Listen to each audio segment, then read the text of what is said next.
ओम सदाशिवसमारंभां शंकराचार्यमध्यमाम् अस्मदाचार्यपर्यन्तां वन्दे गुरुपरम्पराम्. Any questions, clarifications, or is it all clear up to now regarding the text, okay? Or anything directly connected with it? Swamiji, I'm not Neeta here. Yeah. I'm not very clear. Were you going to discuss the question of grace in this class, or was it the other? I'm getting a bit mixed up. You said that I'll discuss that point later. The grace of Ishvara.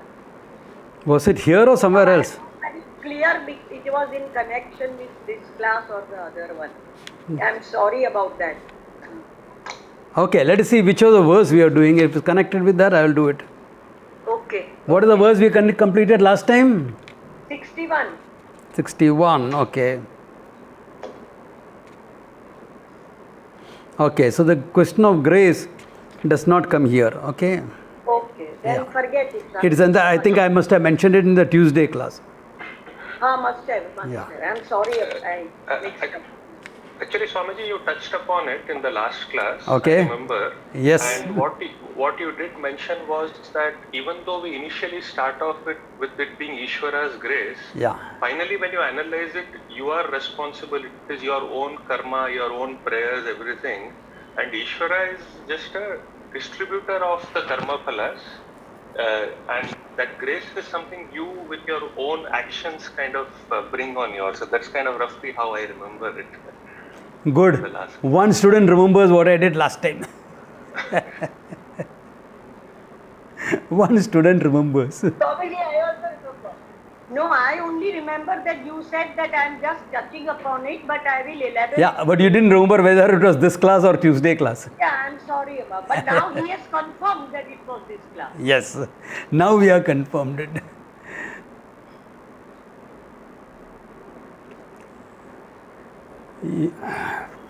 When attending a class, one has to remember what has gone before. I am asking not because I don't remember what I have said. Okay, I want to make sure everybody else remembers what I have said.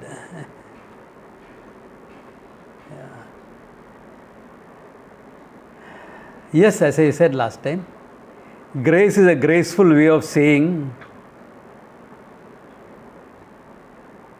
karma phala.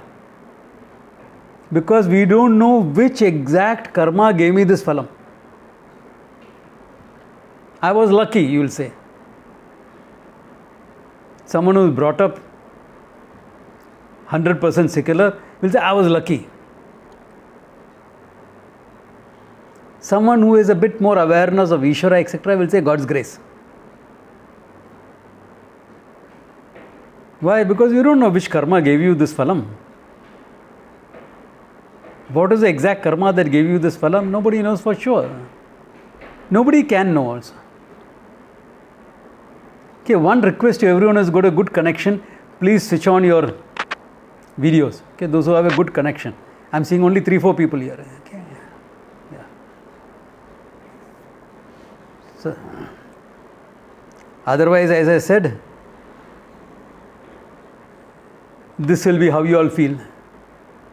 Imagine me talking like this. How will you all feel about it? Okay, if you want this experience, please put on your videos also. That it makes it easier for me, okay? To understand how well you have understood. Okay. So, that's all about grace. And you always say grace has to be earned. God cannot be a partial person distributing packets of grace to those whom He likes. God is an impartial being. He is an order of things, the cosmic order. Therefore, He has to be impartial. That means you have to earn your grace through acts of devotion, acts of reaching out, commitment to your duty. There are 100 ways of doing it because something to be done. Therefore, there are hundreds of ways of doing it. Okay. So, you earn it. All these means you earn the grace. so that in times of your need, that grace comes in and helps you. That means I am helping people so that I will get help? In a way, yeah. It's called enlightened self-interest. Nothing wrong in that. There is always a self-interest in whatever we do anyway. But this is enlightened self-interest. Yeah. Okay. So with that, let us go into the text. Any further clarifications you all need, or is that okay? Swamiji, actually, I have one question from the last class. Yeah. You had touched upon the fact that once you have jnanam, even if your mind has amnesia and such, this knowledge will not go away. Correct. Where I got super confused afterwards when I analyzed it, Swamiji, was so even for a jnani, when a jnani sleeps or a jnani is in dream state, there is a tendency, in those states, this jnani does so-called forget this jnanam, if I were to call it that. So by extension, how, I'm just trying to understand how in a Jagrat Avastha that wouldn't be the case for a mind with amnesia and stuff like that. Good question. Because your dreams are made from your samskaras. So if the samskara was before you gain jnanam, naturally you will dream as though you are ignorant. If the samskara is after you gain the jnanam, then naturally that samskara will take into account your knowledge. Okay? In Jagrat Avastha, that is not the question because you already have it. And I does not go out of sight. I am always there in the mind. I know I am without the necessity of a thought. And that what I am happens to be Satyam Jnanam Anantam Brahman. So it always remains. But remember one thing. For this, to reach this level, that even under amnesia you won't forget it, the knowledge has to be very, very clear. No ambiguity. And it has to be owned up totally in your life. Only then this will happen, okay? The total owning up has to be there. May I, Swamiji, even with a thing like Alzheimer's, these people, it would be there, it would remain. You gave us an example long time ago of Swami Taranand Giri. He had some amnesia and then he said, I just went into... Alzheimer's is a problem of your mind or your brain? Brain. Where does the knowledge take place? In your mind. Therefore? That should not, knowledge should be there. Though he may not be able to teach because of Alzheimer's. The example she is referring to is a true life incident very many years ago. Somewhere in the early 90s. Swami Taranand Giri, whom I studied from, who was actually Pujya Swamiji's guru as well, went to Coimbatore. And after some time, Pujya Swamiji had gone to States because 3 months he would be there. So I got a call from Coimbatore, can you come down? Swami Taranand Giri has gone into depression. I started laughing. I said, Swami Taranand Giri going into depression, you all are idiots. If a person like him can go into depression, there is no hope for you and me. I said, are you even aware of whom you are referring to? He said, but he is exhibiting all the symptoms. Knowing full well who are the couple of doctors involved in looking after him, I said, who was the idiot of a doctor who made the diagnosis? Swamiji, it is okay, fine. I said, before you go into a diagnosis of depression, etc., a psychological issue, you have to rule out all physical issues. This is fundamental principle. I said, I am not a doctor. But this is a fundamental principle that I know of. Have you ruled out all other physical problems, issues? Says, well, we have ruled out. The only possibility is that we have not done a CT scan or something. I said, all right, do the CT scan, see what you find. In the meantime, they had taken Swamiji for the CT scan. I flew down to Coimbatore. Then it came out that his carotid artery was blocked. So blood supply to the brain was very minimalistic. So he gave him some drugs, this, that, etc. All that treatment took place for the next week and he became normal. So I asked him, Swamiji, what happened? He says, Buddhi काम नहीं कर रहा था. My brain was not functioning. So, मस्त राम होके आनंद में बैठ गया. I sat down as Ananda. Because my brain is not working. If your brain is not working, how are you going to function? So what do? Anandoham. Mind is resolved in Ananda. What else to do?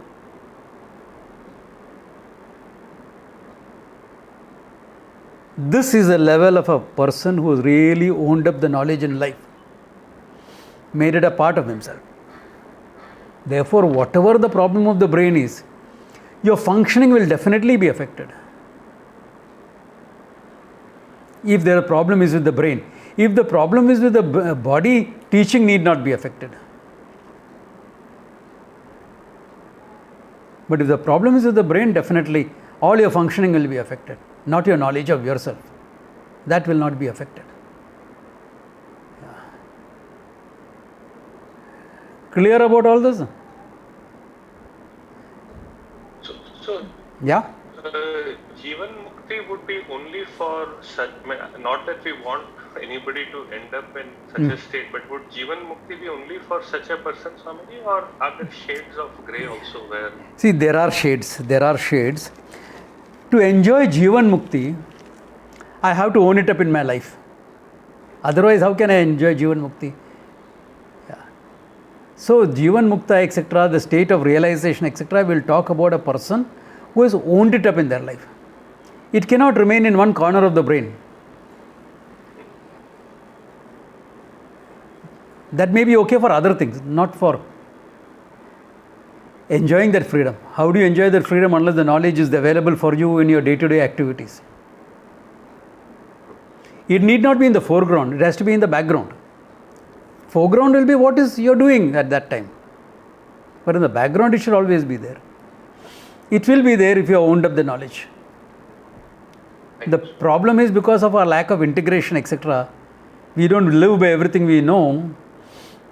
And there is a certain amount of benign hypocrisy necessary for functioning in the society, isn't it? It's as simple as for the men, for the woman also. Your wife comes and asks you, do I look fat in this dress? What can you say? What can you say?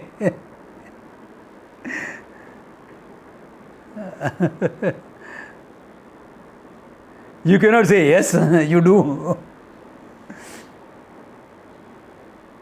And if you say no, not that she's going to believe you anyway. But she can't say take a yes from you, she can take it from a friend.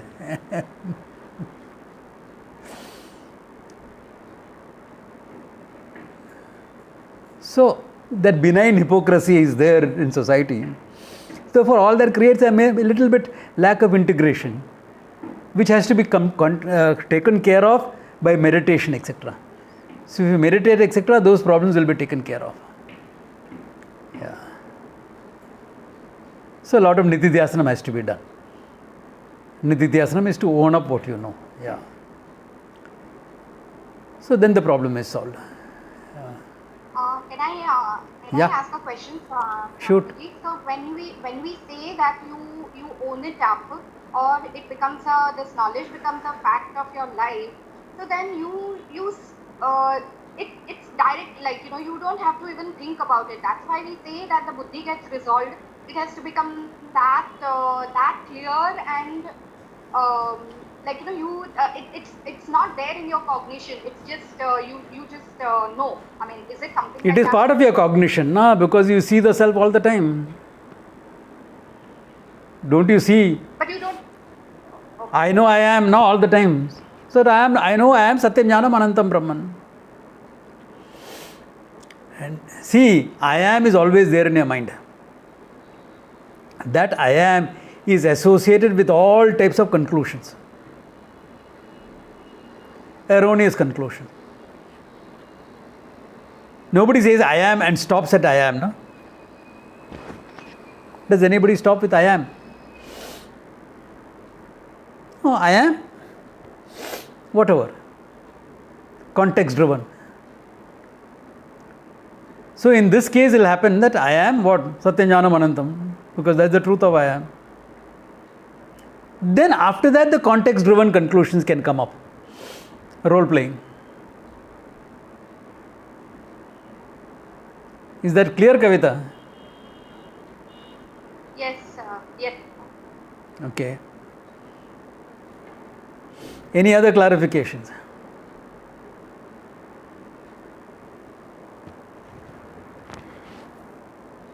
Okay.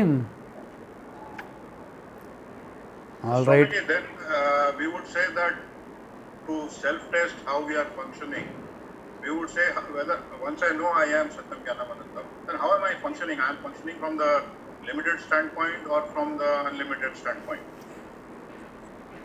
Because if I find Tell me, myself, once again, Bharat Bhai, tell me one thing.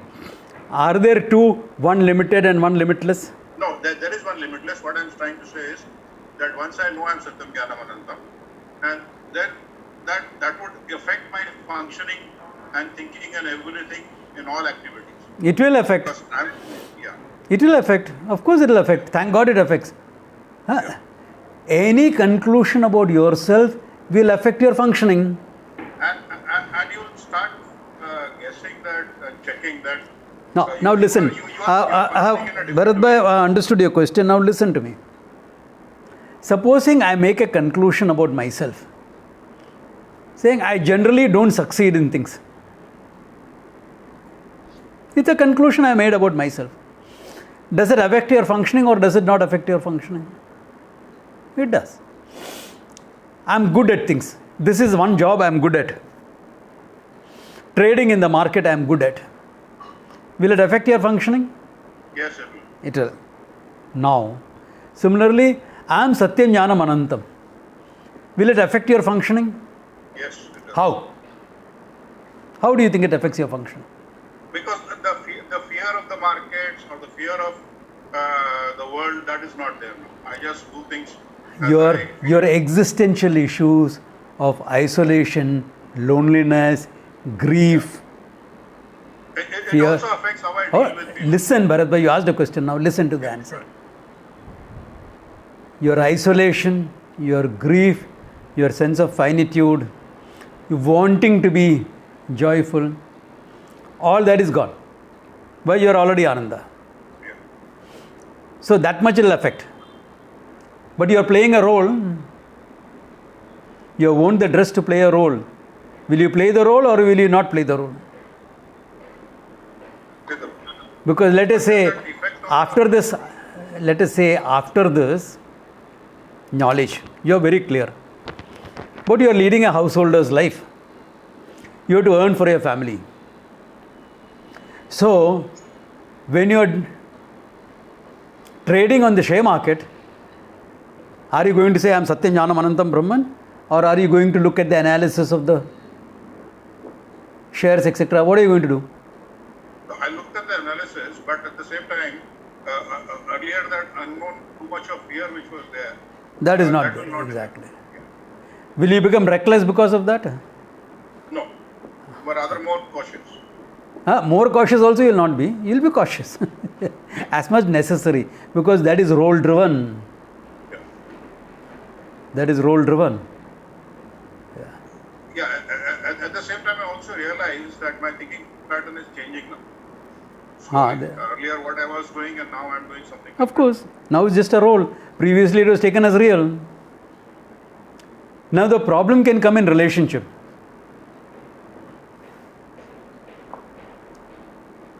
Your partner comes to you and tells you, I love you, I need you. And she turns around and asks you, do you need me? What are you going to tell her? So then I have to realize that I have to play the role well. So how will you tell her? And I need her. she's specifically asking you, do you need? You'll say, I need her. Is that true? Not entirely, but then I have to realize the sensibility of the other So person. now I leave it to you all to decide what to tell or not tell. Once the wisdom comes, I hope you'll get the wisdom to know what to tell or not to tell also. Okay. Yeah.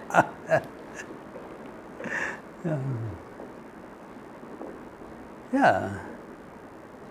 We can see from the example of all these Rishi Munis and their Patnis and their dialogues. Most of their Patnis were already wise people. Yeah, most of the Rishikas, they're all Rishikas. Most of them. Except for one or two which is specifically mentioned,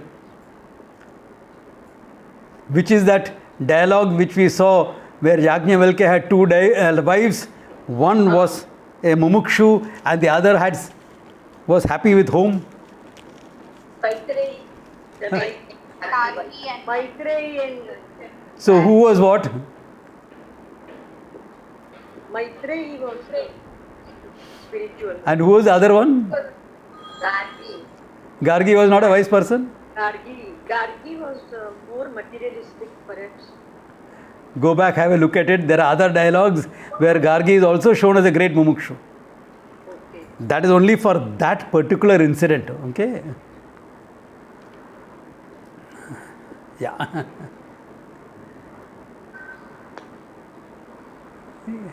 In fact, maybe the woman in this group, or men also, one of my Guru Bains, okay, she was part of the 94 batch in Coimbatore. She has written a book called The Rishikas of the Vedas, where she has brought out all the female rishis, the women who were rishis, Rishikas of the Vedas. Of the ancient times. We are talking of Vedas. Nita Ben, Vedas is ancient or modern? Sorry, it just slipped. It just slipped. I love pulling your legs, okay? So the Rishikas of the Vedas. Rishikas of the Vedas. So read that, it will be good and very interesting. Okay. Okay. Then let's go ahead.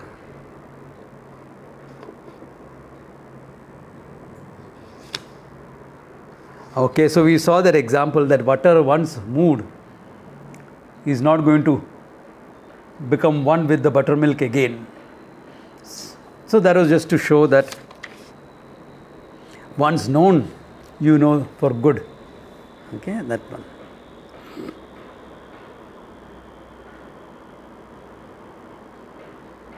All right.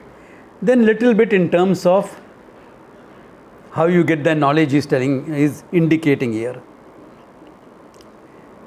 Satyam jnanam anantam cha rasadehe panchakat param syam drishyadi shastroktam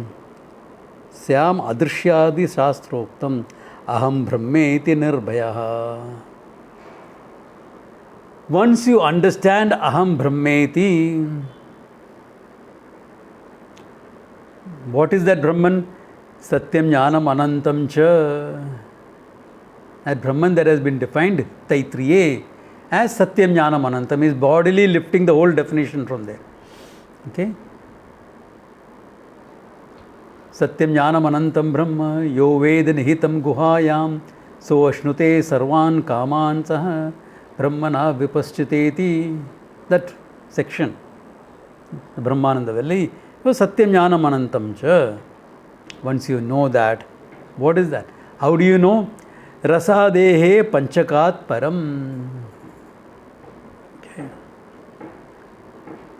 Panchakoshat param. Independent of the Panchakoshas. Okay, Panchakoshat.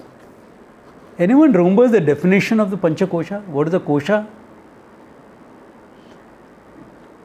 Yes, sir, I can tell you. Yeah, what is it, Kamini? It is a point at which you make a mistake. So what is the definition? It's like a weight. What is the definition of kosha? ऐसा थोड़ा question पूछेंगे तो याद रहेगा है ना. हाँ, what is that Nita? कोशवत आच्छाद गति. Like a kosha, like means it's not the same, it's similar.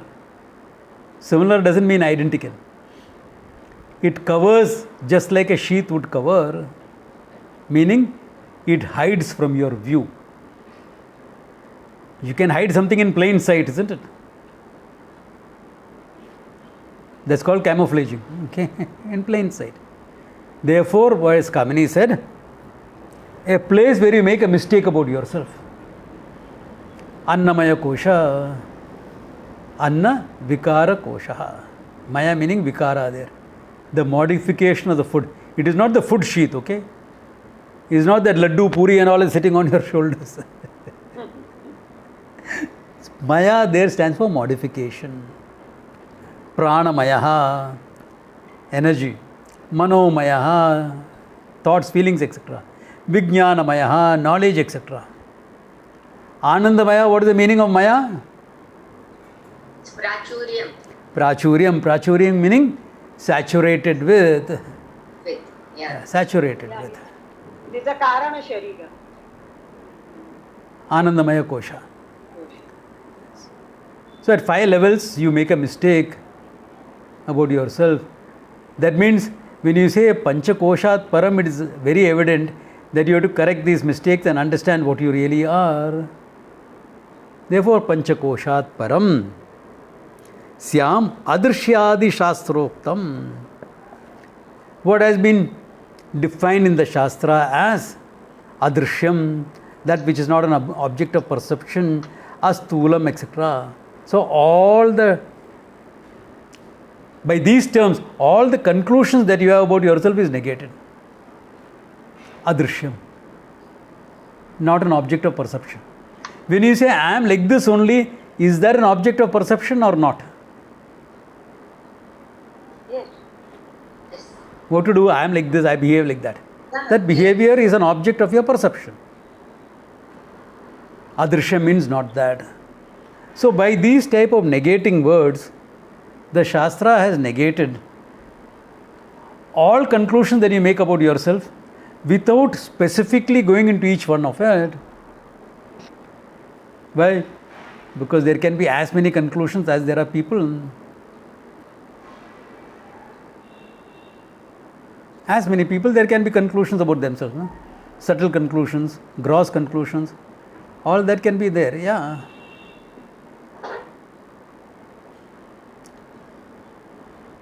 So, that's where the whole thing comes in. Therefore, after understanding that, Aham Brahmeti, if you understand Aham Brahmeti, then you are Nirbhaya, free from all fear. Fear is a Lakshana here. Why? Because born a human being, you will have insecurities. You may not really be terrified of something. Some of us are. I have one guy in my building who refuses to go out of his house. Refuses to get out. By fear of COVID, in the last 3 months, the only place he went out was to get the vaccination. That also he wore 2 N95 masks, one on the top of the other. So if you wear 2 N95 masks, the second one is not functioning properly. If you wear an ordinary mask and wear an N95 on top of it, it will function.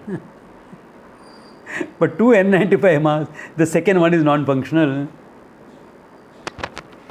Why? Because it don't fit properly.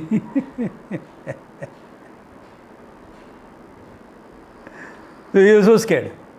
Now that is exceptions. A handful of people like that. Anyway, those type of people are not going to come for moksha, okay? If you are living your life so scared about everything, you are not going to come for moksha.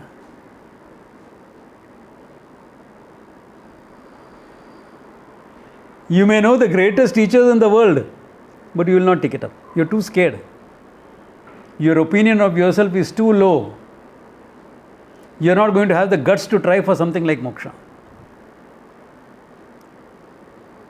But anyone who comes for moksha will have some insecurities because you are a human being. You are a human being. Therefore, insecurity is natural. Therefore, nirbhaya here means freedom from that also. Freedom from your sense of insecurities, because why do you need an insecurity? All fear comes from a sense of loss. If you discover yourself as Satyam Jnanam Anantam Brahman, there is nothing apart from you to be gained or to be lost. Functionally, yeah, you will gain something, you will lose something, and you will take it in your stride. Haven't we all? Look back in your life, haven't you lost things that you liked? Friends, people, jobs, material things. And if you are a regular traveler in Bombay trains, your wallet, etc. also.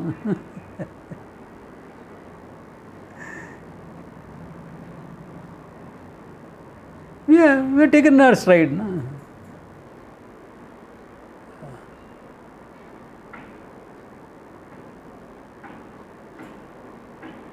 So functionally, that's all that will happen. Functionally, those losses will be there, but no big deal. That insecurity of that loss is not there. Yeah. There is no fear. There is no insecurity. That's why my teacher used to always say, only the insecure require securities, and no security is totally secure. 100% security you will not get from anything.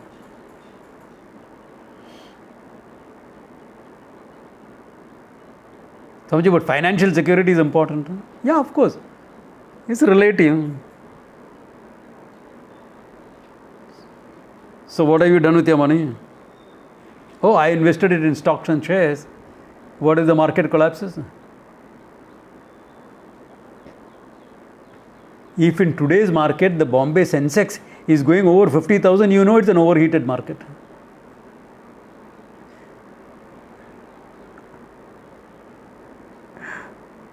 What if it collapses? You mean to say it doesn't collapse? होता है ना?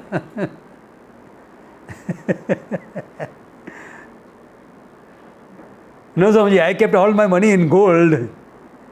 What if somebody robs it? Swamiji, it's in the bank locker. What if the building collapses? I've seen that bank.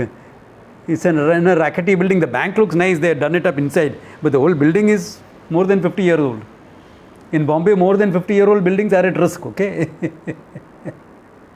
In the monsoon, it collapses.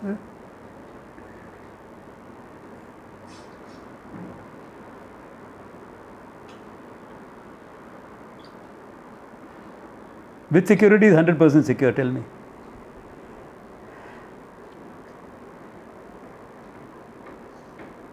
You have all that money, you got COVID, neither bed is available nor oxygen is available. Now what?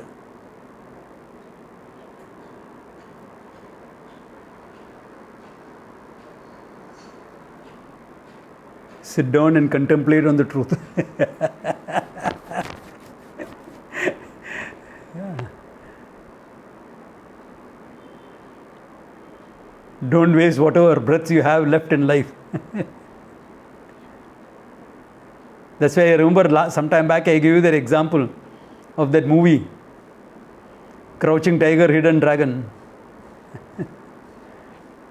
where in the last few scenes, the hero there, he's been poisoned, he's dying. And he tells the woman he loves is next to him. He says, a couple of breaths left. He's so self-aware, even when he's dying, he's saying, just a couple of breaths left. And she tells him, don't waste it on me. Take your mind to the reality. Be free. Be free.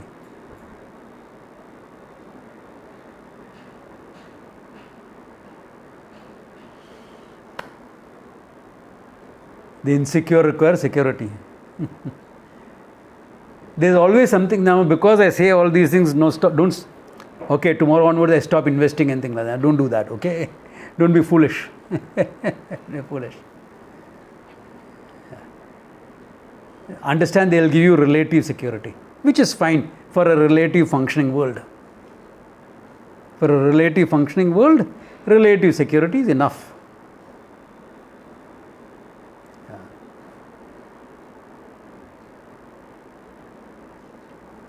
And if you know how to handle the loss of that, you are living in courage. If you are living in courage, you study the truth and you will understand what fearlessness is about. What total fearlessness is about, you will understand. And that fearlessness comes only Advaite bhayam nasti. Abhayam pratishtam indati. That abhayam pratishtam, etc., is in the nature of your own self as Satyam Jnanam Anantam Brahman. Nothing else. And nothing else. Everything else is relative.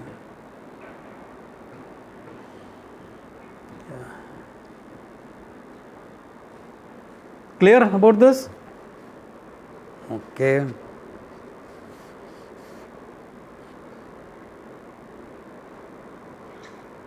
Okay.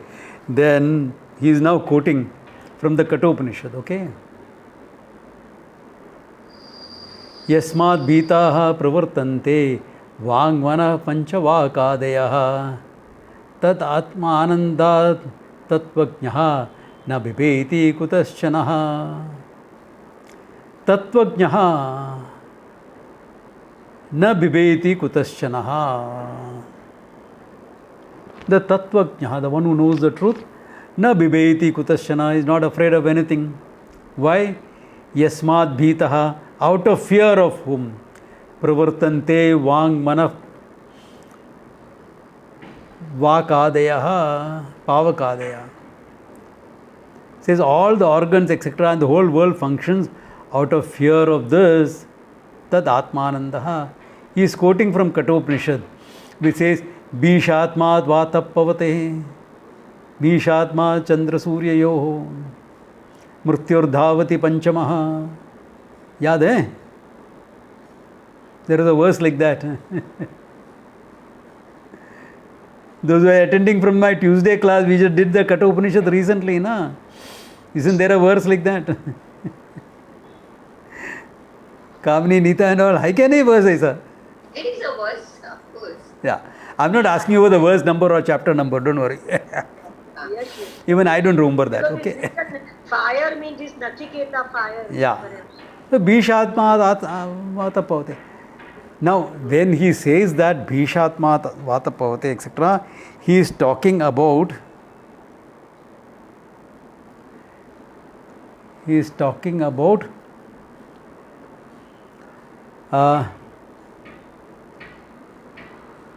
not literal fear. Okay? He is not talking about literal fear. He is talking about the awareness of the order. In awe of the order, all the functionaries function. And what is the cosmic order dependent upon? Satyam Jnanam Anantam Brahman. Ishvara is nothing but Satyam Jnanam Anantam Brahman in his Swarupa. Therefore, he is saying, out of fear of this, it's an upalakshana. Out of fear of this, everything functions. Then why should someone who says, I am Anandaha, be afraid of anything else? I am the very content of Ishvara's order. Ishvara is the cosmic order. And what is Ishvara? Satyam Jnanam Anantam Brahman. And what are you? That same Satyam Jnanam Anantam Brahman. Therefore, what is there for you to be afraid of? What is there for you to feel insecure about?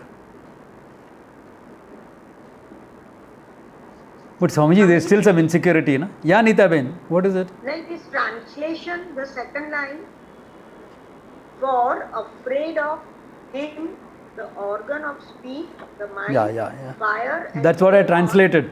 Everything functions because of the order, na? act regularly. Okay. So the translation will have some drawbacks. Any translation will have some drawbacks. You should know that by now.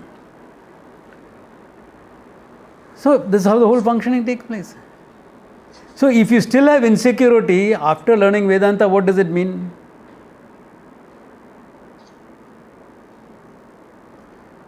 What does that mean? Clarity. Athanu mimamsameva. You need to do some more vichara. More of everything, mananam and nididhyasana. Only mananam and nididhyasana. See, And also, Swamiji, I think adhikaritvam must be. if you are a reasonably good adhikari, a lot of shravanam will help. And repeat it. Listen to what I am saying. Nita Ben, listen to what I am saying. If you are a reasonably good adhikari, a lot of listening will help. Yeah. But if you are the type वो सुन के जाता है, Taranand Giri used to say that. Swamiji, these people studied from you. हाँ, राम मोहन, उदय, इन लोग सब बराबर पढ़ा.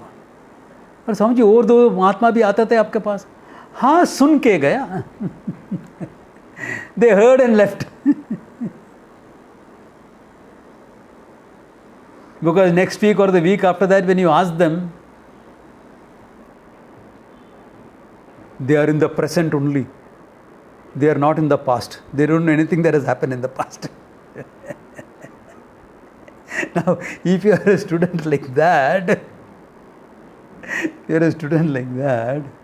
then it is not more listening that will help you. That's why I always tell people, attend a couple of classes, not more than that. Spend more time on mananam. Going over, challenging your understanding, analyzing what you already know.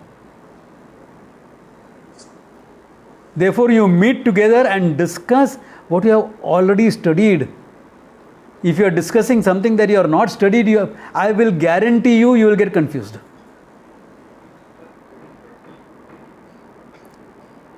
This is specially meant for people who get together with friends and discuss something else. And not one of that group is a teacher or has studied in traditional manner. Then what will happen? You will end up with more confusion. Mananam is always with respect to what you have done in Shravanam. You are challenging the understanding that you have gained. You are questioning the understanding. It's important to do that. But we students of Vedanta, in our enthusiasm to know more, want to attend more classes, discuss more things, more. No, that's not the way.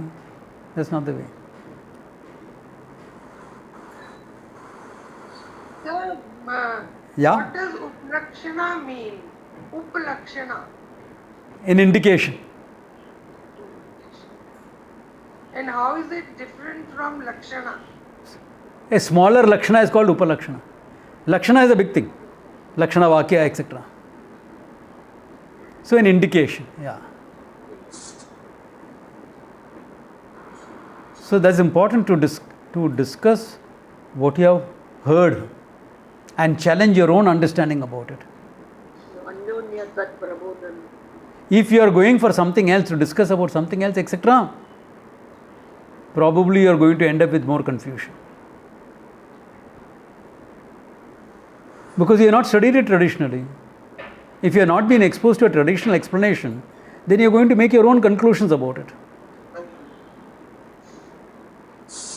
And then what you have understood, to whatever level you understood, own it up in meditation. And to pay attention how you are going to do the Shravanam also. Remember, the Shravanam, the class is coming to your home.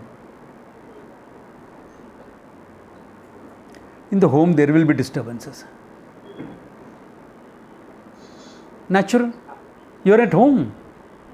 Maid will come, this will come, that will come. But Swamiji, is it a fact they say the knowledge takes place in Shravanam? So listen not what I am saying. You already know that. No? So how are you going to do that Shravanam? So for this 1.5 hours, can you keep things away? I am doing it. Do you see me getting up from my seat once I started the class? No.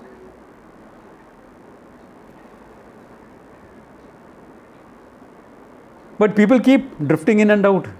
When you're drifting in and out, how much are you really following? For 1.5 hours, keep it away, no? Less than 1.5 hours. I don't take a full 1.5 hours. So this is where that Shravanam also becomes important. I know it's difficult because you're running a home along with it. So you're running a home, I am also running a home. I admit you all are running it much better than I am running it. Accept it.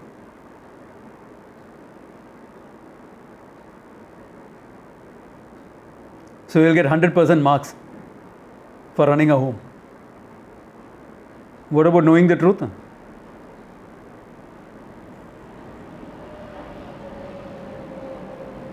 What about knowing the truth?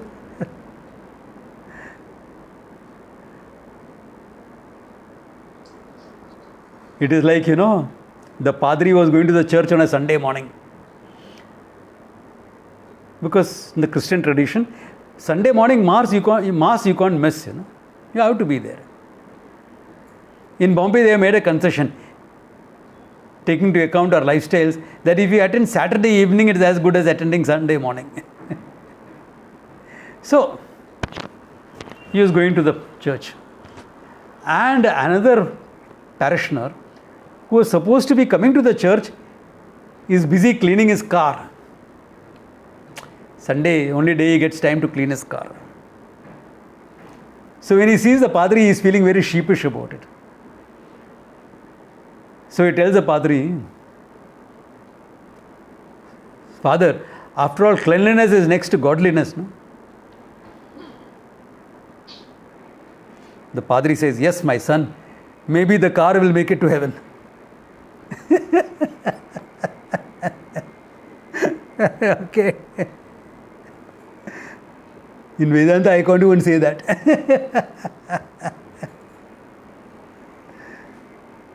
So that when you do Shravanam, be there.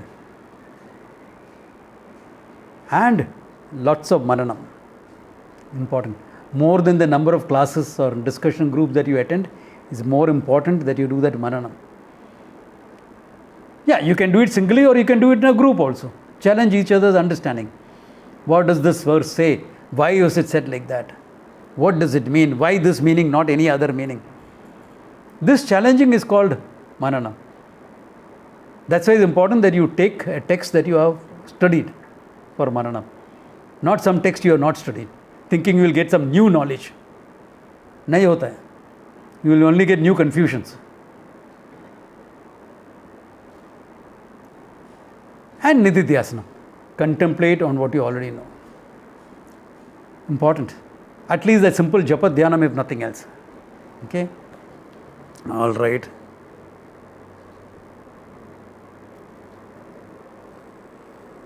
Okay.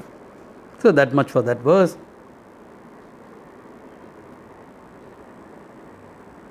Okay.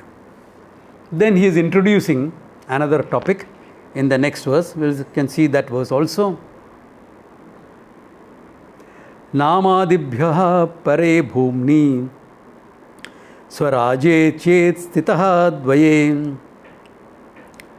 प्रणमेत्कं तदात्मज्ञः न कार्यं कर्मणा तदा. This is an Arthavada verse, exaggerating, highlighting the importance of something.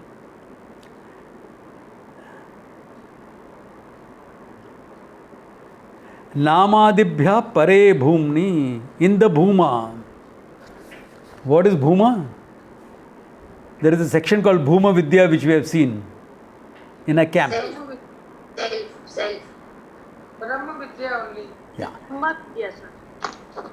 Yad alpam tat na bhumaha. What is alpam? Finite is not bhumaha. The infinite is bhumaha. Therefore, bhumni, in the bhuma, in the self, in the infinite self. Namadibhya pare. Beyond all names and forms. Why? Names and forms are finite, no? The moment you give a name to a form, it's a finite entity. Therefore, nama dibhya pare, free from all the names and forms. Bhumni, swarajye, in your own kingdom. Okay, swarajye, in your own kingdom. Chet stitaha advaye stitaha, advayaha san stitaha. You are rooted in yourself, meaning in the knowledge of yourself. You have seen yourself as free from all nama rupa, all finite conclusions about yourself you are negated. You have discovered your true nature as a limitlessness, consciousness itself, and you are rooted in that. Swaraje stitaha. You are like the king there, like Samrat.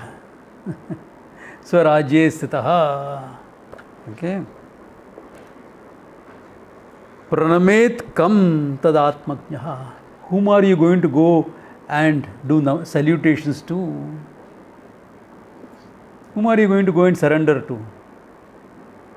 Whom are you going to go and do namaskara to?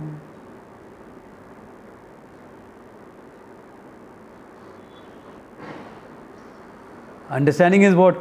There is nothing other than you for you to do namaskara to. All the namaskara itself has fulfilled itself. You did a lot of namaskara as a student. You know, full-time students have a habit of, whenever they see a Mahatma, they will go and touch his feet, So I remember when going to the ashram, all the youngsters would come. Whenever I am passing by, I say, bus. Do it once a day, more than enough. Otherwise, there are so many of us floating around, you all end up with backache. So all the namaskaras has fulfilled itself in knowledge. Abhi kya hai? Whom do you have to go and do namaskaras to? Yeah. Na karyam karmana tada. And what do you have to do with any karma? What is there to do? In a sense, what is there for you to achieve for Ananda? When you say what do you do with karma, you have to understand the context. What is there for this person to achieve for the sake of Ananda, tell me? Everything that you do is for gaining some joy in life, no? Some sense of fulfillment. And we get some temporary sense of fulfillment out of things that we do. So everything is for the sense of fulfillment, and you already discovered you are the Swarupa of all fulfillment. Ananda Swarupa you are.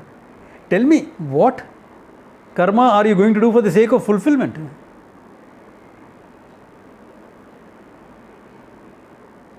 Nothing. Yeah, you may do some things for food, clothing, shelter, etc. Why? Those are practical things. You need to live a life. Practical things you do to live a life. You will respond to a need in the society. You will do that. Why? You have the knowledge and the skills. You have a lifetime to live anyway. You have a lifetime to live. Yeah.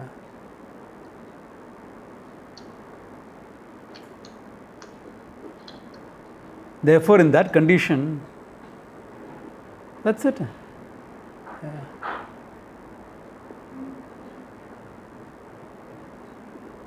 You will do.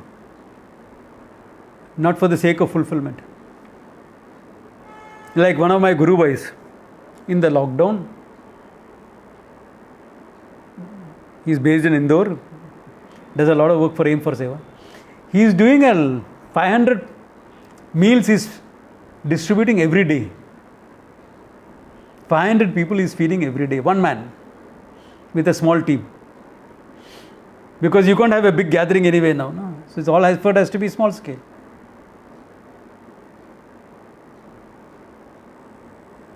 Is it for the sake of Ananda or out of Ananda?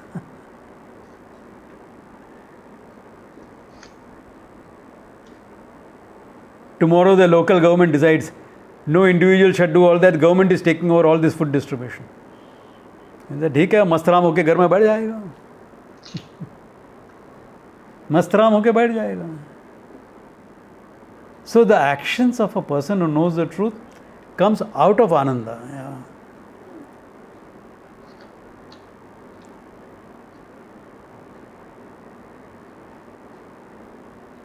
Whereas for most people, it comes out of some internal pressure. I'm unhappy seeing all this, therefore I must do something to help. Therefore my happiness depends upon that.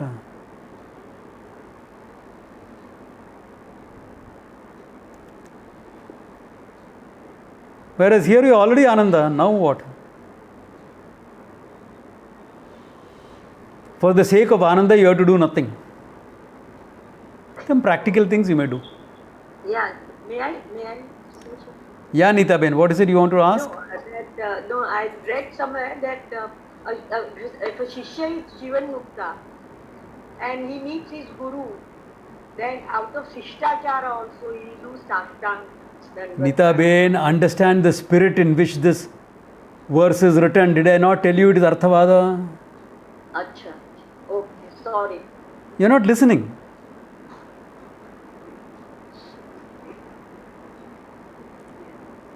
So when the wise person goes to a temple also, what is he going to do? Bless the Murti or what? If you take it, it will become all idiotic. Of course, if he goes to a temple, he will do pranams. Understand the context.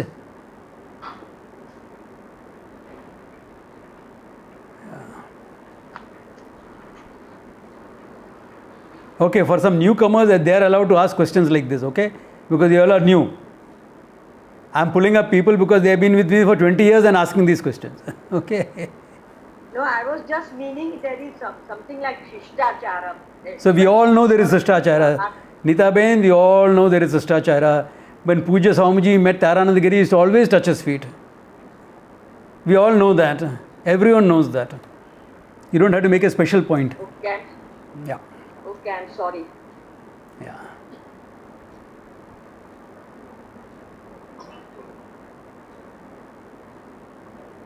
So there is where the question is. For the sake of Ananda, is there something?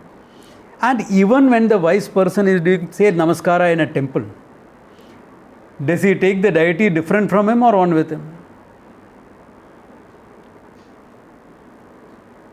What is it?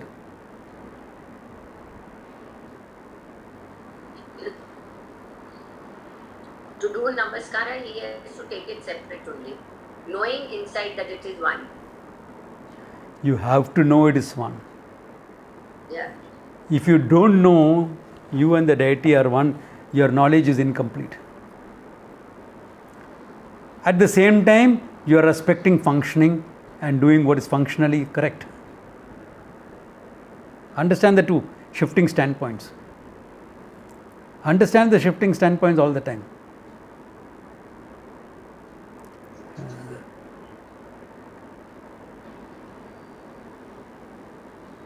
This is the shifting standpoint. Now tell me, a deity in a temple is Jagat Karanam Ishvaraha or one aspect of Jagat Karanam Ishvara?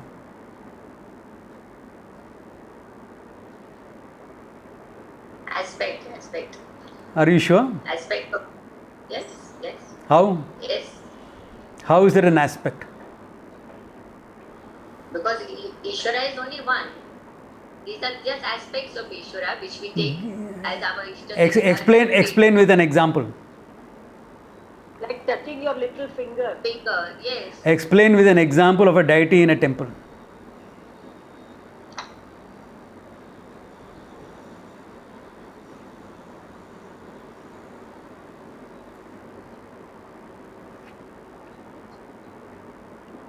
You go to Ganesha for obstacle removal. Exactly. When you are invoking Ganesha, you are invoking him as Vignahartaha. Therefore, it's one aspect of Ishvara you are invoking. Every deity is like that in a temple. Understand this.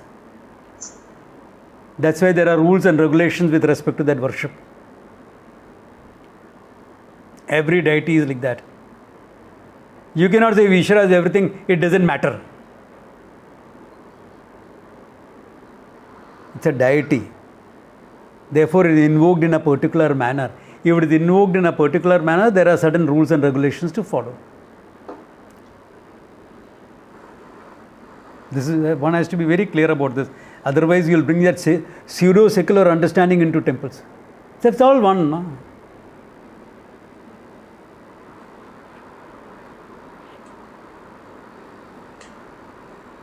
Like I remember some of my friends getting very upset because they have found in UP temples there is a board put up. This is not a picnic or a tourist spot. This is a temple which is sacred for the Hindus. So only devotees enter. They are not mentioned only Hindus enter. They said only devotees can enter. How can it be? God is for everyone. Yeah, God is for everyone. So why don't you sit outside, stand outside and pray to everything?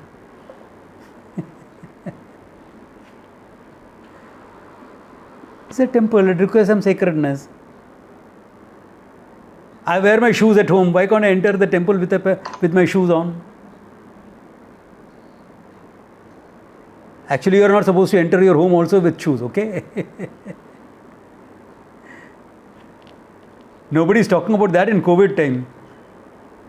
But if they say COVID molecules are settling on the surfaces, you are walking on the surfaces with your shoes and you are entering your home with the shoes. That means you are bringing COVID particles into your home.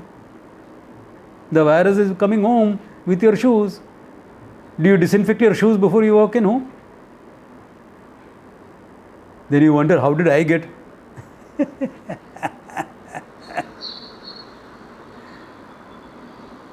Nobody thought about that, no?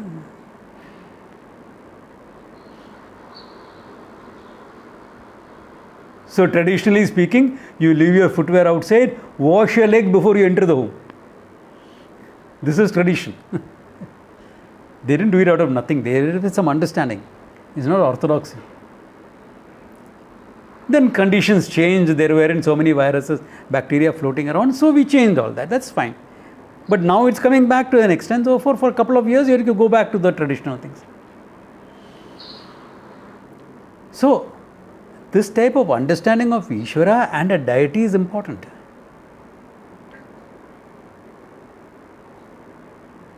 And the wise person identified with Ishvara himself.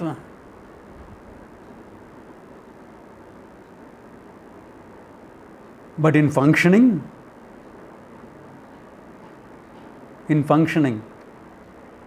the wise person decides, ठीक है, I'll put up an ashram. Why? So many people want to study full time. I have to create teachers for the next generation. All right, Baba. So I am Ishvara. Chalo, chalu karo ashram idhar. Will you do it without a Bhumi Pujan?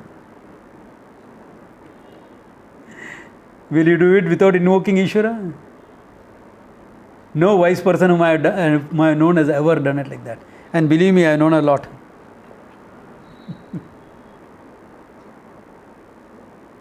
Why? Because he needs God's grace for functioning.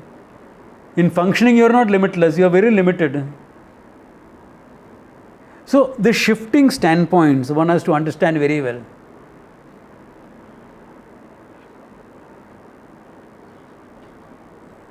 Don't give it technical labels, understand very simply. In shifting standpoints happen all the time. Your limitless awareness and in functioning, you're functioning as a limited human being.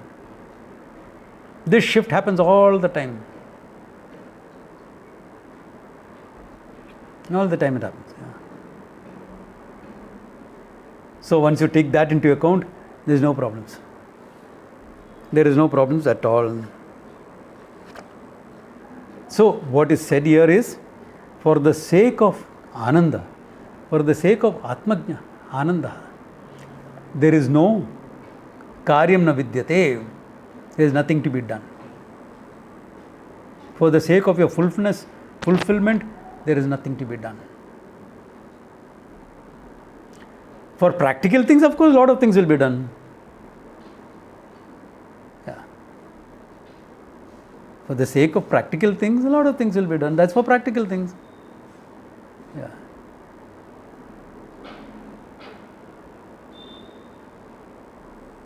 न कार्यम न विद्यते, therefore खाना पीना बंद कर देगा. Nothing to be gained.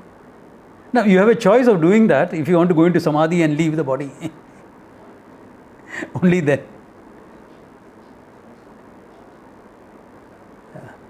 So the wise person can choose that if he wants to. If he wants to, why should he want to? He doesn't want to. Or he may have decided enough. Enough of teaching, enough of this functioning. Time for me to go. Time for the next generation to take over. You may decide that.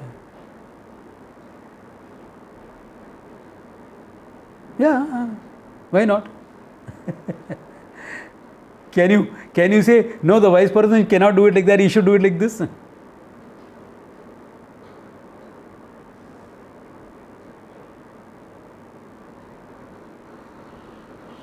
Who is to decide? But a decision or a choice need not imply an unfulfilled desire. In ordinary people, yes, it implies that. In a wise person, it decides only a point of function. That's all it means. You're functioning from this standpoint. So, because function is involved, you have to choose a standpoint anyway. Yeah. Swamiji, the last point, can you elaborate, please? Which one? The functioning, the wise man, what he does. Just know what he Yeah, said. because if you're going to do anything, is it not a functioning standpoint? My teaching here, is it not a functioning standpoint?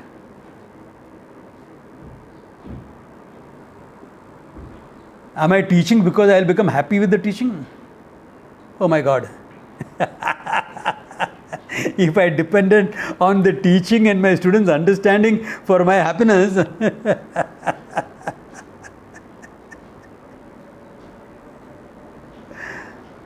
Bohuduram. Not really. Some of my students understand very well. Some struggle, some understand. It's a functioning standpoint. No? You recognize a need, you have the knowledge. If those who don't know, if those who know don't teach, those who don't know will start teaching. Create more confusion in the society. Therefore, those who know better teach. Functioning standpoint. Not because you will become Ananda at the end of it. If you still have to become Ananda, then you forget it, don't teach. You are not yet ready. If you are going to depend on your teaching for your own Ananda, you are not yet ready to be a teacher.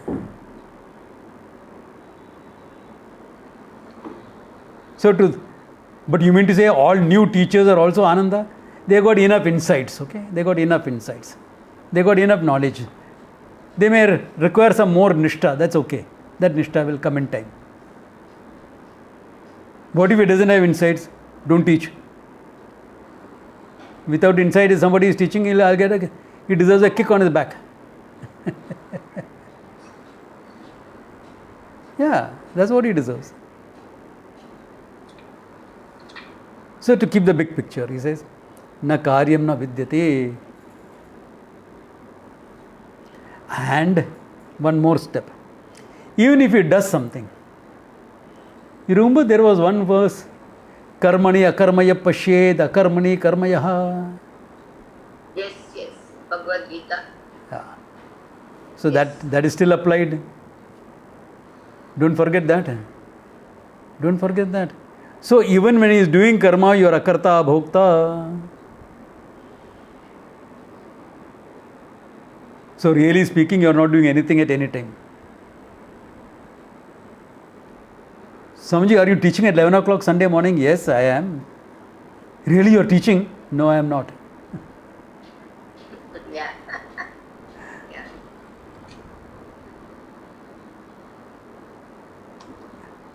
Yeah. The way you are talking, I hope your students really understand it. I hope so too.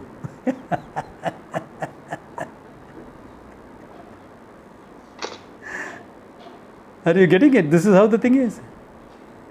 So, akarta, bhokta all the time, whether you are doing or not doing. Krishna goes all the way to say even you kill or neither are you the killer nor are you the killed. Ghora karma is talking about. Not ordinary karma of teaching or eating or something like that. It's talking of killing, slaughtering somebody. So who said a wise person cannot be ruthless? Does a wise person always have to be compassionate? He's a wise person, not a saint. Saint can be compassionate all the time. But a saint may not have the knowledge. Saint means compassion, that's all. Yeah. He's like Bhishma on the battlefield. Wise person. He knew the truth. One battalion, one whole Akshoni died at his hands every day.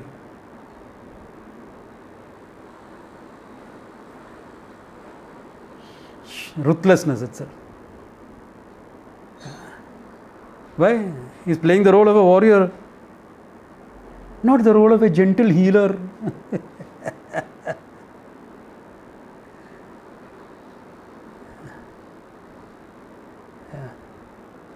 He's a warrior.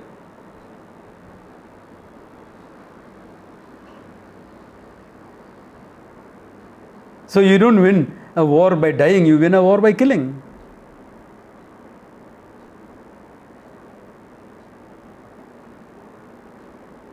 So if you're a soldier, that's your function.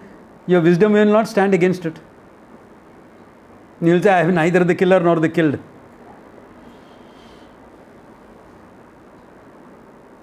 If you can't see that fact, you have understood very little of Vedanta.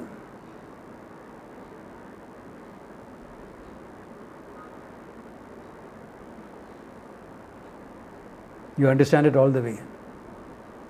Just because you understand Vedanta doesn't make you a pacifist.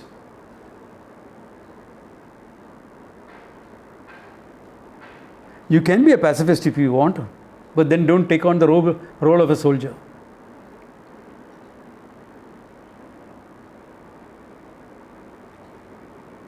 Ahimsa is a value, and like all values, even though it is universal, it is limited in application. In India, we would call one person a Mahatma, even though he didn't have Vedanta Jnanam. I'm talking of Mahatma Gandhi, a man whom I respect. And you know why I respect him? He managed to weaponize Ahimsa.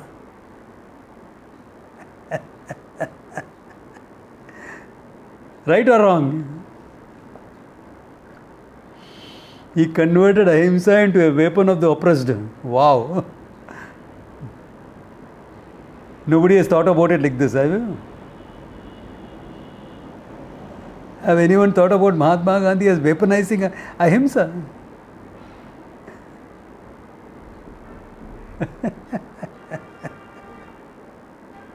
But it's true, he did it.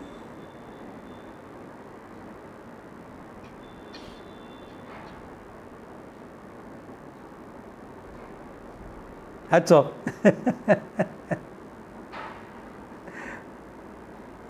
I can see some confused faces on the screen. Good. That's how I trigger off thinking in you all. Okay? Think about it. Think about it. Yeah. All right. Then, okay. Then there is the fresh topic starts, which we will get into next class. Good place to stop here. Okay. Om Tat Sat. Take care.